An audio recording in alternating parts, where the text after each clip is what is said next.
আওয়ামী লীগ আমলে মডেল মসজিদ নির্মাণ প্রকল্পে দুর্নীতির বিষয়ে তদন্ত করবে সরকার, সংসদে জানিয়েছেন স্বরাষ্ট্রমন্ত্রী সালাউদ্দিন আহমেদ।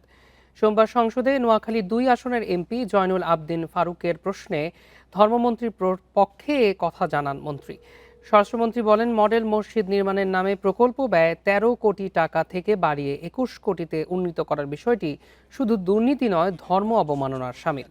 দেবপ্রিয় ভট্টাচার্যের শ্বেতপত্রেও মেগা প্রকল্পের নামে মেগা দুর্নীতির চিত্র ফুটে উঠেছে, যেখানে উদ্দেশ্য প্রণোদিতভাবে সময় ও ব্যয় কয়েক গুণ বাড়িয়ে লুটপাট করা হয়েছে। মডেল মসজিদের ক্ষেত্রেও ঠিক একইভাবে ব্যয় বাড়ানো হয়েছে কিনা তা খতিয়ে দেখবে সরকার। এ তদন্ত প্রক্রিয়ায় কয়েকটি সংস্থা অন্তর্ভুক্ত হতে পারে। বিগত আওয়ামী ফ্যাসিবাদী সরকারের সময়ে অর্থ লোপাটের বিভিন্ন প্রকল্প নেওয়া হয়েছে।